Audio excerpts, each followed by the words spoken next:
Good morning, everyone. Welcome to Indianapolis Motor Speedway. My name is Mark Robinson, a public relations representative for Firestone Racing, and we're here on a very significant occasion this morning.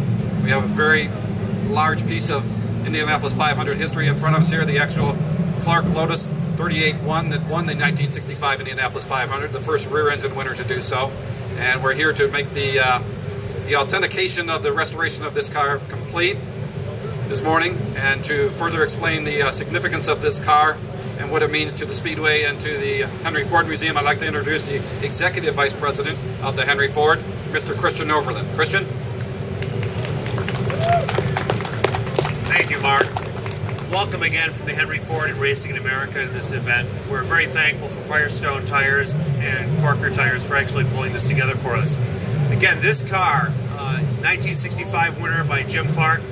For us, it's the most important Indy car ever built. It's the one that changed the paradigm of IndyCar racing. And for the Henry Ford, we love telling the story about innovation. It's a process of innovation that we tell every day. This car, brought together by Dan Gurney, he brought together Colin Chapman and the Ford engineers, specifically designed Ford V8 engine, made into a lightweight chassis.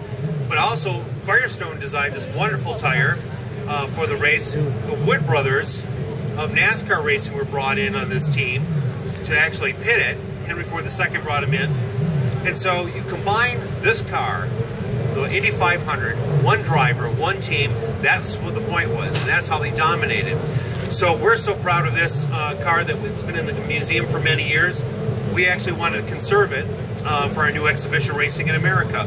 We started talking to Clive Chapman, Colin Chapman's son, over in England, because he still had some of the drawings.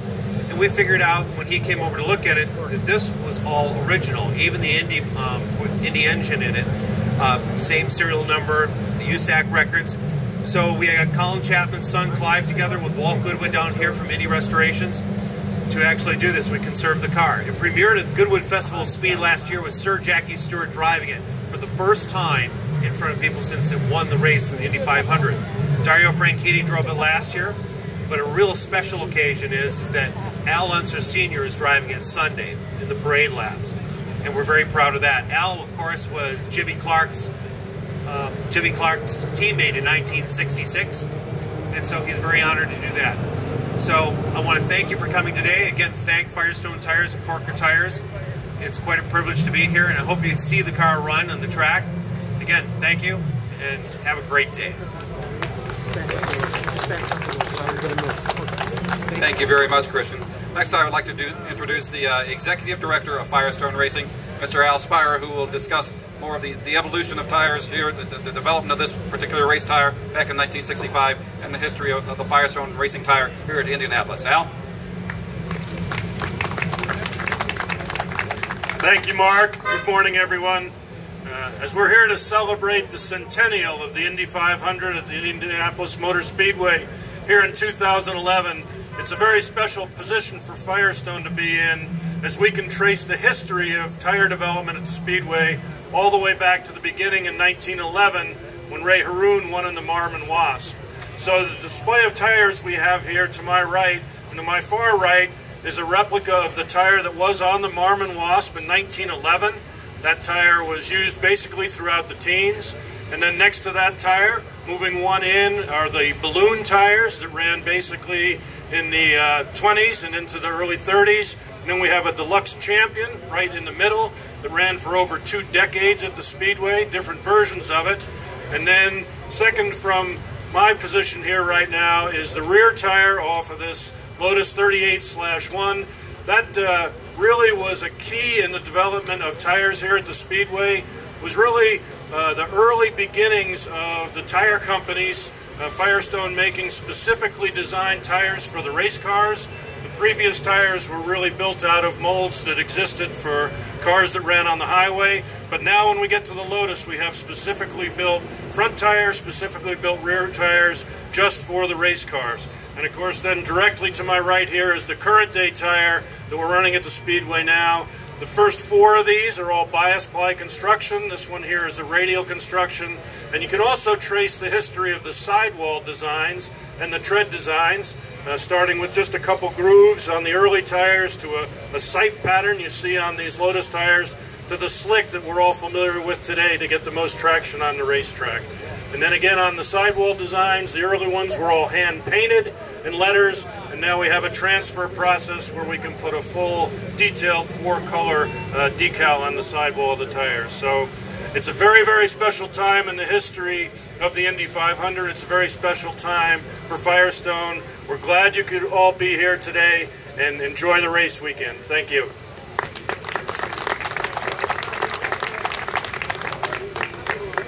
Thank you very much, Al. And lastly, I'd like to introduce the Grand Poobah. Is that the right title? The owner of Coker Tire, Mr. Corky Coker. Corky's company is the company that produced all these replica tires, and he wants to explain the painstaking process of developing the replica tires that are on the Clark Lotus. Corky? Hi, folks. I'd also like to welcome you and thank you for being here. I'm Corky Coker, and I must tell you that I have one of the best jobs in the world in that I get to fool with car guys around cool cars every day. We think that history is important. You guys are all here 100 years after this first race happened in 1911, where Ray Haroon drove a very innovative car and won a very important race on Firestone tires. We think history is important, details matter. We do collector car tires and hot rod tires and race car tires for cars like this all over the world. We thank Firestone and the Henry Ford for allowing us to be a part of this very special event and completing a very wonderful car that is a very significant part of racing history. I hope you all have a wonderful day. Don't forget the past. Make sure you drive your cars when you get home. Thank you very much.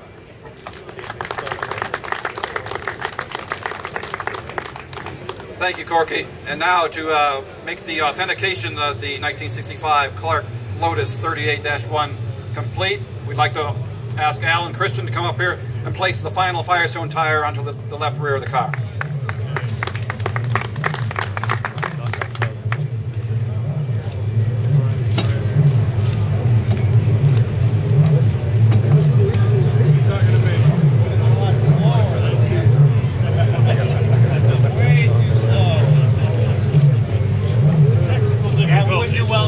Pit stops took a lot longer in those days.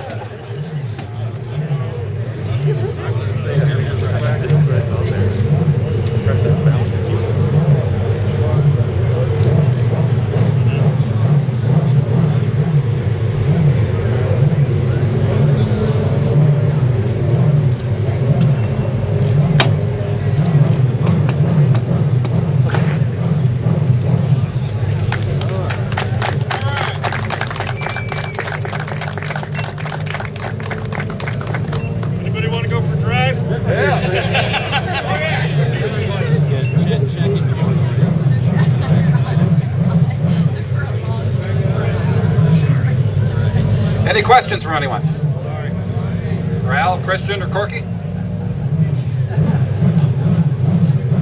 I guess you answered every question they possibly could have had. What we'll do now is we'll lower the jack and maybe we'll get a couple quick photos of 3 gentlemen behind the Lotus and